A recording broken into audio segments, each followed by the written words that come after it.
समाज परिवर्तन के बारे में, इसके बारे में हम लोग चौपाल में बातचीत करने वाले हैं। सबसे पहले मैं एक बात बोलना चाहती हूँ कि ये जो आपका सब माहौल है 1 से 7 जून तक का, ये बहुत ही हमारे देश के आज की परिस्थिति को लेके बहुत ही महत्वपूर्ण है।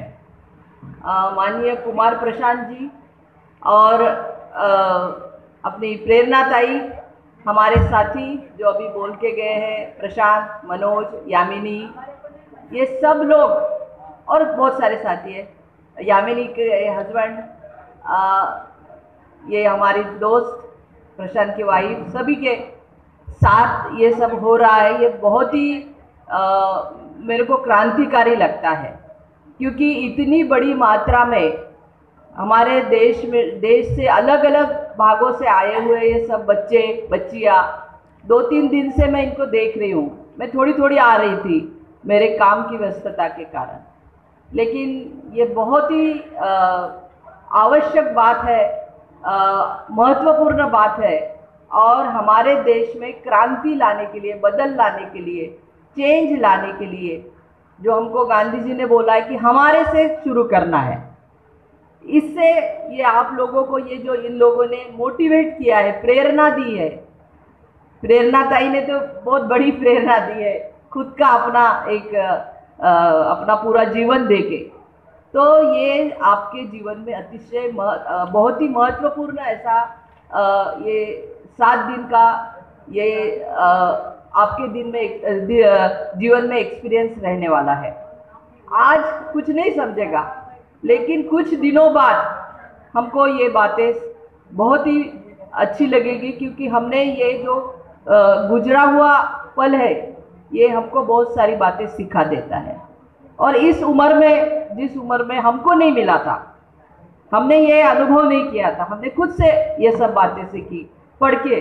अभी मेरे बारे में बताया गया कि मैं सत्यशोधक समाज का काम करती हूँ। आपने महात्मा ज्योतिबा फुले का नाम सुना होगा।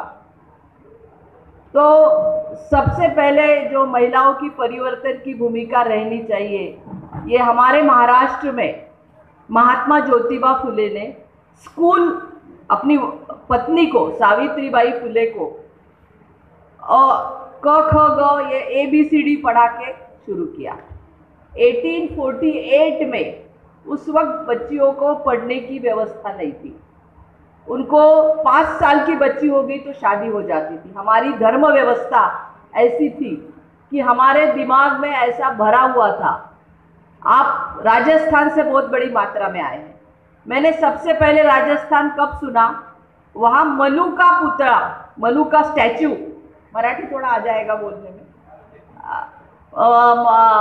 मनु का स्टैचू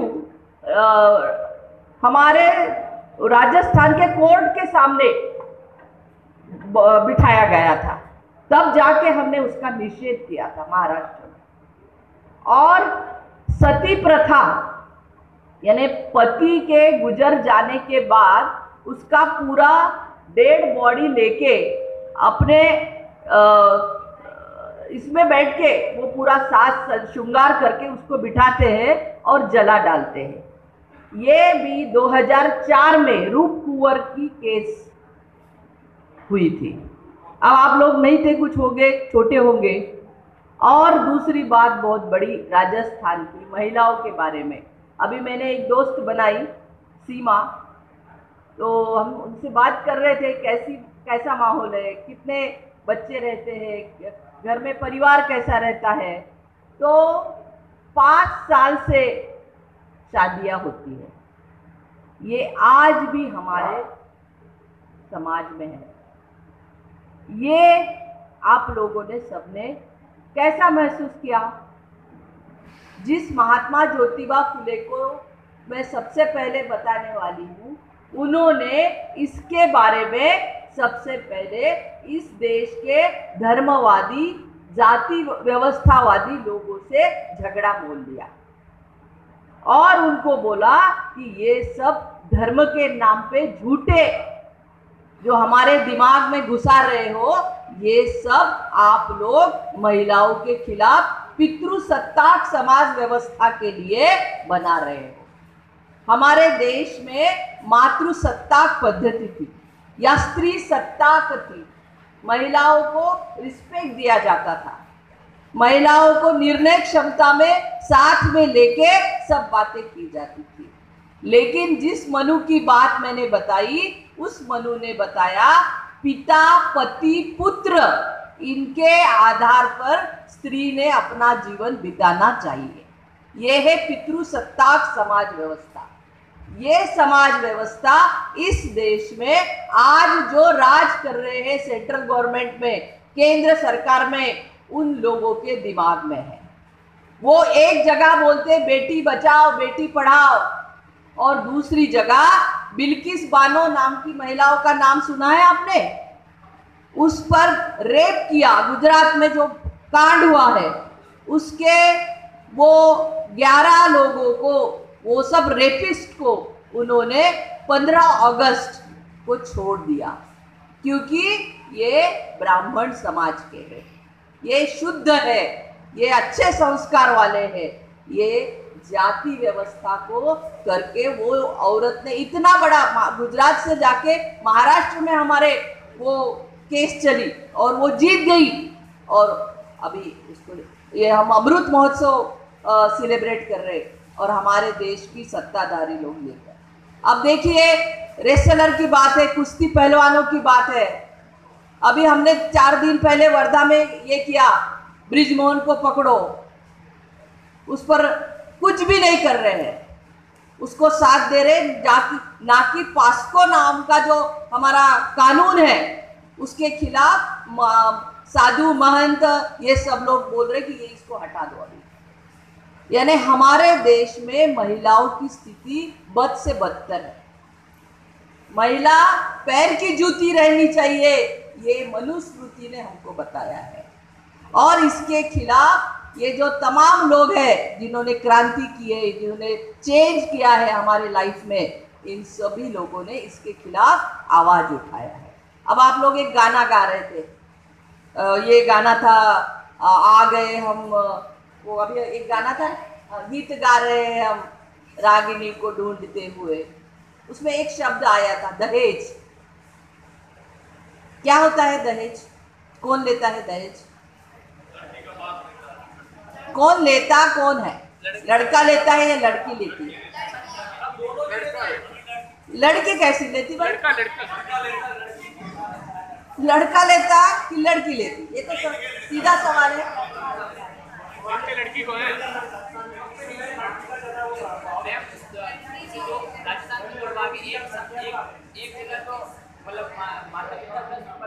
एक मिनट, वो बोल रहा है। हाँ बोलिए। मतलब राजस्थान को इससे माने गए, देखा गया एक साइड तो जो है उसमें क्या है कि लड़की के माता पिता मतलब वो इस विषय का कि महिलाओं को परिवर्तन में, समाज के परिवर्तन में हमको लाना है तो क्या करना है,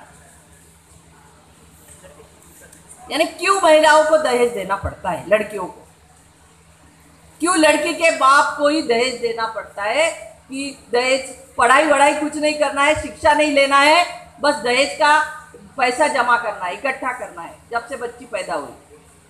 ऐसा क्यों है? कभी सोचा इसके बारे में? कुछ नई लड़कियां बोलेंगी, तू बोलो। ये छोटी लड़की, मैं टीचर हूँ, हाँ टीचर, ये जैसी टीचर के जैसे डांटती है वैसा मेरा सब ये है। आपने कभी सोचा, देखा होगा ना दहेज, पूरा माहौल देखा होगा, क्या क्या देते हैं दहेज में? जोर से खड़े होके बोलिए, डरना नहीं। हाँ हाँ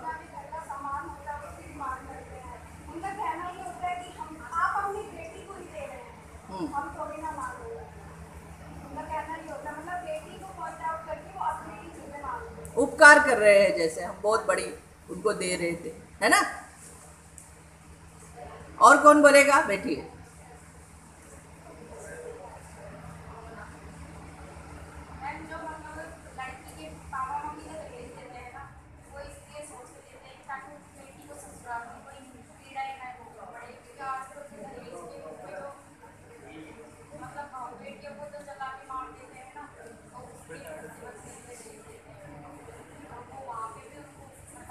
यानी दहेज देना चाहिए फिर बच्चियों को बचाने के लिए, बच्चियों की सुरक्षितता के लिए देना चाहिए। क्या करना है? जब मैं आपके जैसी थी, हमारे इधर श्याम मानव अंधश्रद्धा निर्मूलन के एक बहुत बड़े व्यक्ति है, वो काम करते हैं, हमारे महाराष्ट्र में प्रसिद्ध है। तो उन्होंने हम लोगों से एक ये लिया था, शपथ ली थी, हमने प्रतिज्ञा की थी, हमारे जीवन में हम दहेज वाले से शादी नहीं करेंगे। और मैंने मेरे जीवन में वो बात पक्की अपने दिमाग में डाली और वैसी शादी नहीं की। अब लड़की ने अगर दहेज नहीं दिया तो लड़का मिलता है क्या? शादी होती है क्या? होती है। तो इसके लिए किसको किसके दिमाग में परिवर्तन आना चाहिए? लड़कों के भी, सिर्फ लड़की के नहीं, लड़कों के भी। यानी मेरे को अगर मेरा हस्बैंड चाहिए तो उसके भी दिमाग में होना ना कि नहीं, इसको मैं साथ दूंगा लेकिन मैं दहेज नहीं लूंगा। उसके लिए मेरे को लड़का तो होना ना, शादी के लिए हस्बैंड तो होना ना। तो ये दो साइड से चलने वाली बात है। महिलाओं को परिवर्तन करना है, साथ में पुरुष भी उसके साथ रहना चाहिए। हम मराठी में ऐसे बोलते हैं, घरोघरी सावित्री ज्योतिबांचा शोध जारी। यानी इतने बड़ी मात्रा में यहाँ लड़के हैं। मैंने दीदी से पूछा कि लड़कियां कितने हैं और लड़के कितने हैं, तो बराबर संख्या में हैं। तो हम यहाँ किस लिए आए हैं कि हमारे जीवन में हमको कुछ एक्शन प्लान करना है। तो आप बताइए कितने लोग यहाँ बैठे हुए दहेज लेने वाले हैं? अब मेरे सामने इसलिए मत हाथ नहीं उठाना, ऐसा नहीं है। ये पूरी बात है कि ये हमने क्या डिसाइड किया है। आप लेने वाले हैं? फिर से लेने वाले हैं?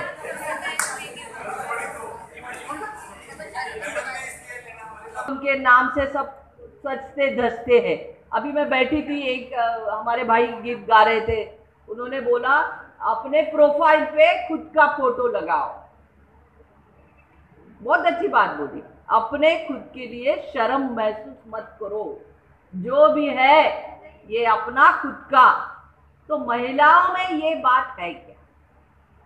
हमारे जन्म से हमको ये बताया जाता है कि बेटा तेरा ये घर नहीं है, तेरा घर कौन सा है?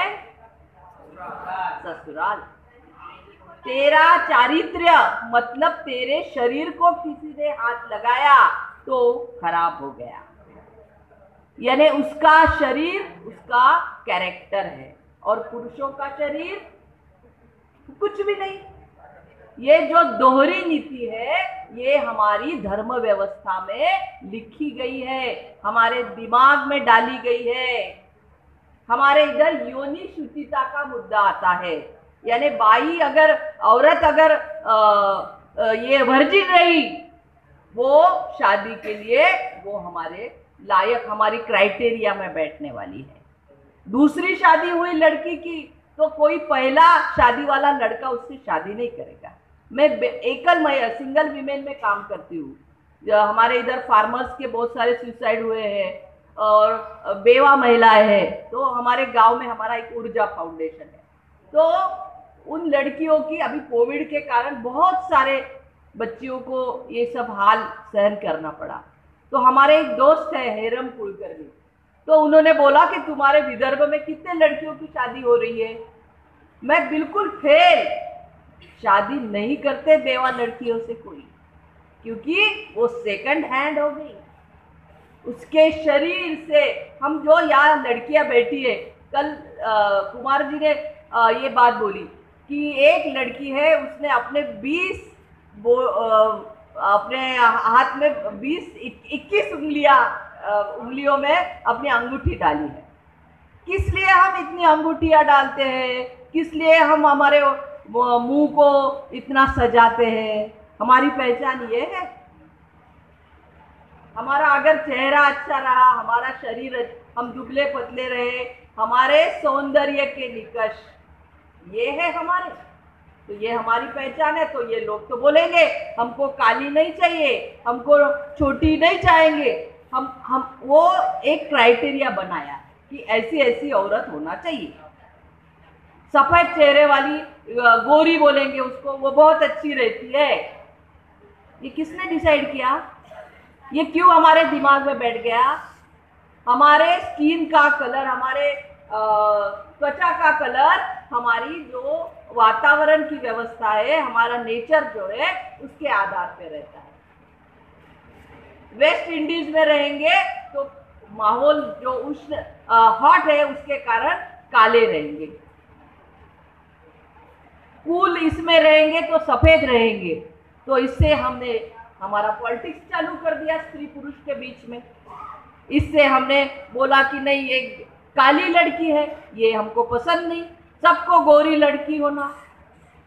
हमारे पितृसत्ता व्यवस्था ने हमारे दिमाग में, और महिलाओं के भी दिमाग, पुरुष के सिर्फ नहीं महिलाओं के भी, ये सब बातें इतनी डाल दी कि हम चुन चुन के ये बातें एक जनरेशन से दूसरे जनरेशन तक पहुंचा रहे हैं, चले जा रहे हैं। अभी उसको लगा कि नहीं, दहेज लेने से मेरा सब अच्छा हो जाएगा।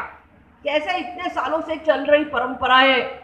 अब देखिए मेरी शादी हो गई है, मैंने पहन दी मेरे हस्बैंड के नाम का मंगलसूत्र, मेरा बच्चा 30 साल का है। कोई बोलेगा हस्बैंड मर गया क्या, या उसने छोड़ दिया क्या? यानी प्रॉब्लम ही है ना। यानी औरत रही तो दिखना चाहिए, उसने ये पहना वो पहना, और हस्बैंड ने क्या पहना, उसकी शादी हुई, उसका क्या, उसके लिए क्या है इस धर्म व्यवस्था में? कभी सोचा आपने? ये सब बातें हमारे से खुद से हमको चेंज करनी है। और इसके साथ साथ हमारी जाति व्यवस्था जो है, जो महिलाओं के दिमाग में सबसे ज्यादा है, ये एक ऐसा पूरा, क्या बोलेंगे उसको, कुंपन को क्या बोलेंगे, ये अपना ये रहता है पूरा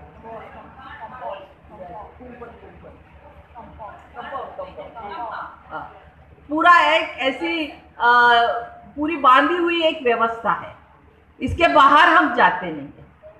शादी करेंगे तो जाति में ही करेंगे, जाति नहीं तोड़ेंगे। एक जाति हमारी बड़ी उच्च रहती है, किसने बताया भाई? और जाति व्यवस्था किसने बनाई है? हमने बनाई है। ऊपर से आते हुए जिस माँ बाप के बच्चे आते हैं तो उनको पता नहीं रहता, लेकिन यहाँ आके हम उसका राजकारण करते हैं, पॉलिटिक्स करते हैं, राजनीति करते हैं। ये सब बेसिक बातें हैं। ये सब हमारे परिवर्तन के काम में, हमारे जीवन में आना चाहिए। इस सोच में हमने जीवन जीना चाहिए, इस सोच से जीवन जीना चाहिए। अब ये आपको 7 दिन का ये इतना बड़ा माहौल इन लोगों ने आपके सामने प्रेजेंट किया है, तो इसमें से कितना लाने की हिम्मत, स्ट्रेंथ आप लोगों में है, ये पहचानना ये खुद की जिम्मेदारी है। और इसके लिए आप लोग यहाँ आए हैं, इसलिए इन लोगों ने इतना सारा कष्ट किया है। बहुत बड़ी बात की है ऐसे मैं, क्योंकि इसमें से मैं गुजरी हूँ, मैं मानती हूँ कि ये बहुत बड़ी बात है, ये होता नहीं है। तो आप पर भी बहुत बड़ी रिस्पॉन्सिबिलिटी है, जवाबदारी है।